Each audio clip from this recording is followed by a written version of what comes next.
حي على الفلاح.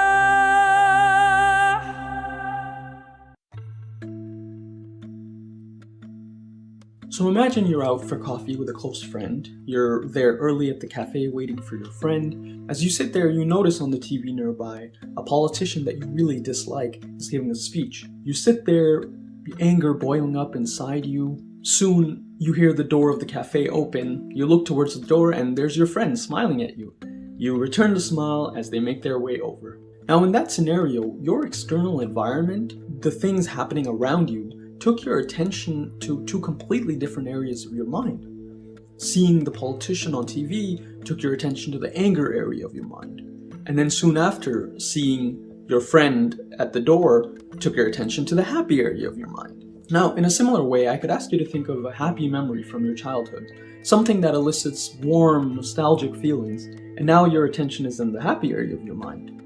And then soon after, I could ask you to think of some sad memory from your past, some time when you were in some difficulty, and now your attention is in the sad area of your mind. So if something as simple as a glance at a TV screen or the reminder of a past event can take your attention to two completely different areas of your mind, are you truly in control of your attention? And if not you, then who or what is? See, our attention, our ability to focus on one particular thing is constantly being wrenched away from us by our external environment.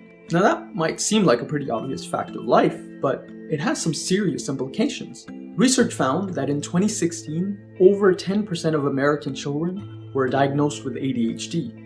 And the numbers have been increasing steadily over the past 3 decades. And we know this problem is not in children alone. It's no wonder that so many of us complain about a lack of focus and difficulty completing tasks. Our brains are so scattered that even the things we enjoy doing, we start to lose enjoyment because we're so distracted by other things. Have you ever found yourself reading a great book or watching a show that you like, and then all of a sudden your brain goes to some other thing, some other activity that you could also be doing, and now you're not enjoying the thing you were enjoying anymore?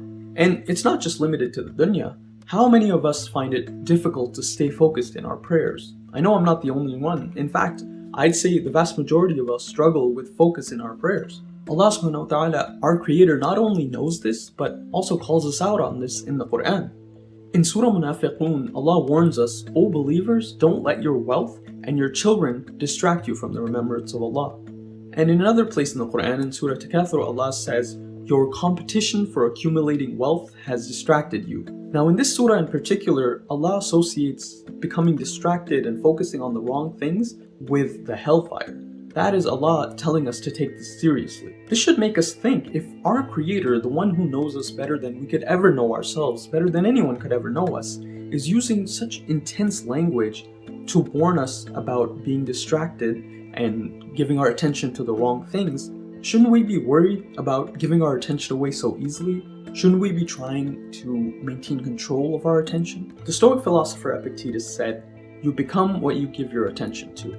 This is such a profound quote that I'm going to repeat it again. You become what you give your attention to. This so accurately captures the fact that so much of who we are, our emotions, our goals, our self-perceptions, our beliefs, are defined by what we give our attention to. So if we focus on the negatives, we think negatively. Like, for example, if you give too much attention to what everybody else on social media is up to, you start to hate your own life. And this is something that really happens. If you give attention to sensational news items or politicians, you start to believe what they want you to believe.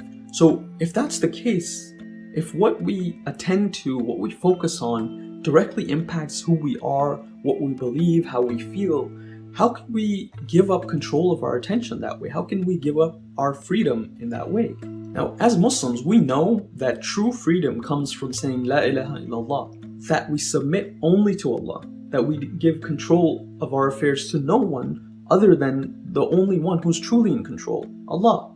Only Allah is truly worthy of our submission and our attention. No advertisers, no social media, no politicians. Now, that's the ideal scenario, but the reality is most of us are far away from that. So that means we need to put an effort to get control back of our attention. The question then is, how do we do that? So now I wanted to share some quick practical tips on how we can get started in the process of getting control of our attention. Number 1, simplify your life.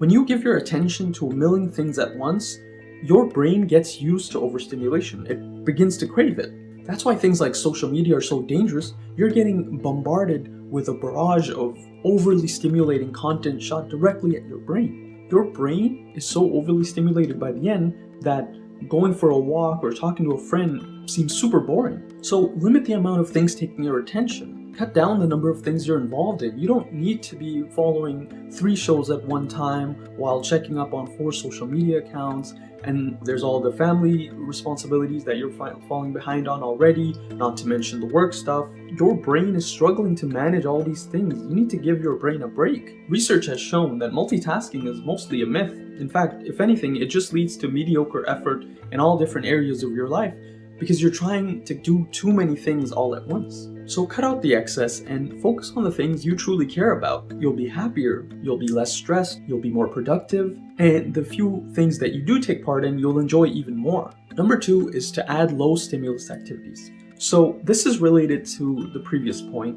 When you cut out the excess activities from your life, the question then comes, well, what do you do in that time? At that point, it's important to replace those overly stimulating activities like social media with low stimulation activities like going for a walk. Now, initially that might be hard because, like we said, it's boring to read a book when your brain has been activated with social media. But that's because your brain is used to that overstimulation.